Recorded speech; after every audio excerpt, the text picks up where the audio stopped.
안녕하세요, 제기입니다. 간단한 퀴즈부터 하나 풀고 시작할까요? Which animal can jump higher than a bus? 이 다음 중 버스보다 더 높이 점프할 수 있는 동물은 무엇일까요? 1번 kangaroo, 2번 flea, 벼룩. 정답은 둘 다입니다. 이 버스는 점프를 못하니까요. 자, 오늘은 버스로 시작합니다. 버스가 한 대일 땐 a bus, 두 대 이상 복수일 땐 buses, 즉 버스 뒤에 es를 붙입니다. 잘 알고 계시죠?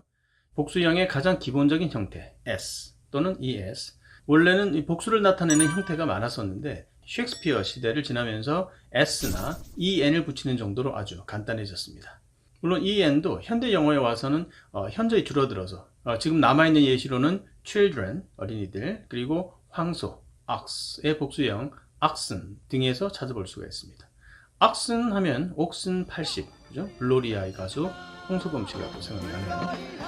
그리고 또 하나의 en 복수형으로 brethren이라는 단어가 있기는 한데 지금은 종교단체에서 형제들의 의미로 주로 사용하는 단어이고요.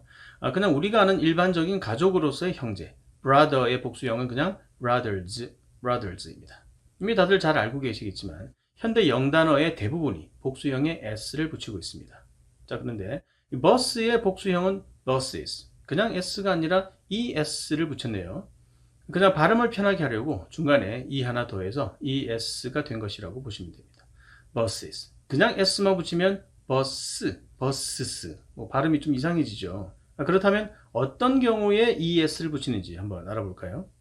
단어의 끝이 s, x, z, sh, ch, 그리고 o로 끝나는 그런 명사의 복수형은 es를 붙입니다. 예를 들어 glasses, boxes, dishes, churches, potatoes. 그냥 외워도 되지만 우선 왜 그런지 이유만 알아도 충분히 쉽게 기억할 수가 있습니다.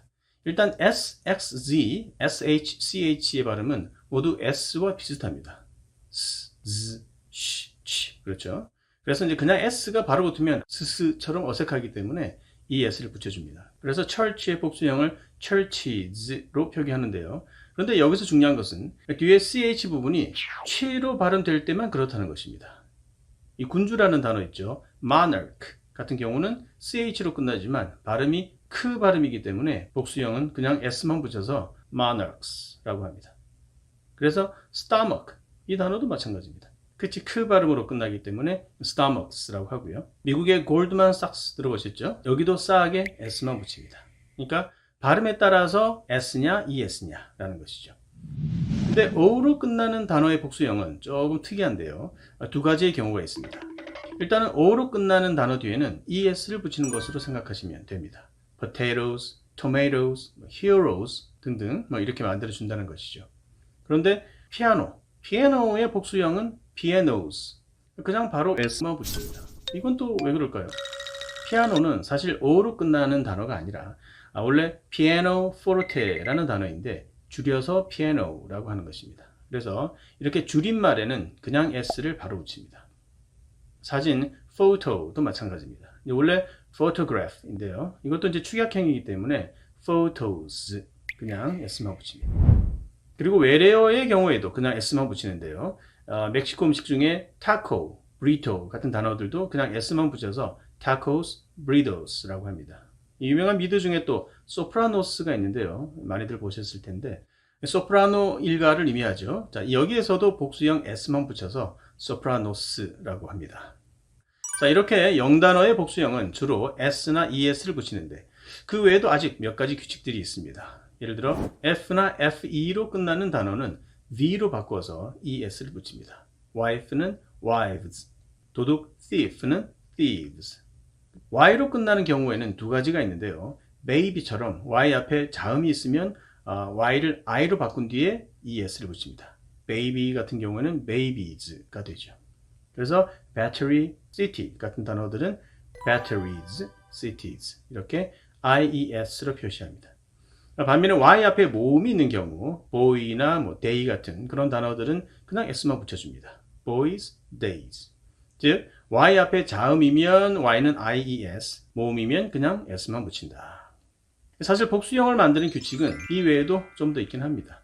man, mouse, mice, foot, feet처럼 이렇게 불규칙하게 변하는 단어들이라든가 focus, foci, medium, media 같은 이런 외래어 계열의 단어나 또 복잡한 학문 용어인 경우에는 또 나름의 규칙이 있지요.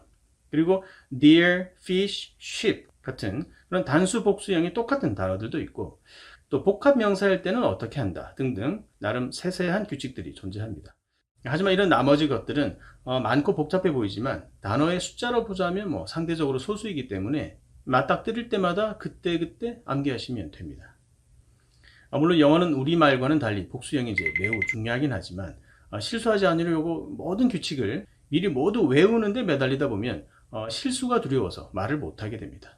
그렇기 때문에 나머지 규칙들은 그때그때 해결하도록 하죠. 무조건 외우지 마시고 이제 이해를 통해서 확실히 체득을 해야 합니다. 예를 들어 My family is large 라고 하면 family를 지금 단수로 본 거잖아요. 그래서 하나의 집단으로 본 것이기 때문에 우리 가족은 대가족이라는 의미가 되고요. My family are large 라고 하면 family를 복수로 보고 있기 때문에 가족 구성원들, 개개인을 의미합니다. 그래서 우리 가족들은 다들 뚱뚱하다라는 의미가 되죠. There are 5 families 라고 하면 5개의 가문이 있다, 집안이 있다. 자, 이렇게 해석할 수가 있습니다. 그러니까 그 단어를 바라보는 시각에 따라 단수, 복수가 되는 경우도 있으니까요. 암기보다는 이렇게 이해가 선행되어야 한다는 것입니다.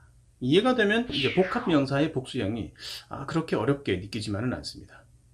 예를 들어 장모님을 영어로 mother-in-law라고 하죠. 자, 그렇다면 장모님들 복수형은 뭐라고 할까요? 장모님을 어머니로 보느냐, 법으로 보느냐. 당연히 어머니로 보시겠죠. 그래서 의미의 중심이 mother에 있기 때문에 mothers-in-law라고 합니다. 좀 어려운 거 볼까요? Forget me not. 물방초라는 꽃 이름입니다.